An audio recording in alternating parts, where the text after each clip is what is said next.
बिस्मिल्लाहिर्रहमानिर्रहीम। अस्सलामुअलैकुम। कैसे हैं आप? आज के जो टोटके हैं उनमें से कुछ यूँ।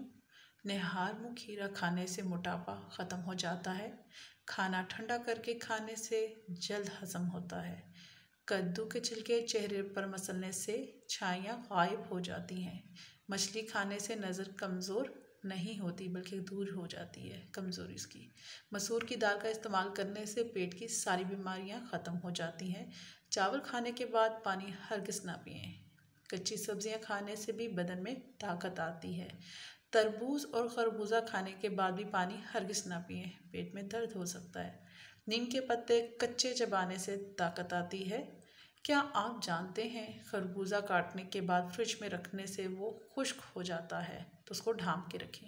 रात को पाँव और हाथों पर एलोवेरा लगाकर सोने से मच्छर नहीं काटते। चमेली की खुशबू बदन पर लगाने से ताकत आती है।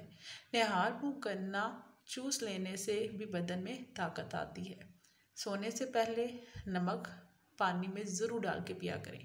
सोने से पहले अदरक को चाट लेने से जिस्म में ताकत आती है। नहाने से पहले जैतून पी लिया करो, ताकत आएगी। बाल गिरने का मसला हो तो नीम के पत्ते पानी में डिबो कर उनको बालों पर लगाएं तो वो ठीक हो जाते हैं। गर्दन काली हो तो नींबू का रस लगाने से गर्दन सफ़ेद हो जाएगी। निहार मुँह आड़ू खाने से याददाश्त तेज़ होती है। नाश्ते में गंदम का दलिया खाने से शुगर का मर्ज़ ख़त्म हो जाता है। कच्चे सेब के ऊपर शहद लगाकर चाट लेने से इंसान जल्द बूढ़ा नहीं होता। इमली का शरबत पीने से मैदे में ठंडक पैदा होती है। हल्दी में दूध डालकर पीने से सर दर्द फ़ौरन ख़त्म हो जाता है। अगर पेट में दर्द हो तो ज़ीरा को पीसकर शहद के साथ मिलाकर खाने से पेट का दर्द फ़ौरन ठीक हो जाएगा।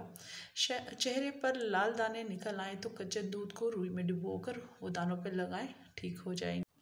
अगर आपको मेरी ये वीडियो पसंद आई तो लाइक कमेंट सब्सक्राइब ज़रूर कीजिएगा।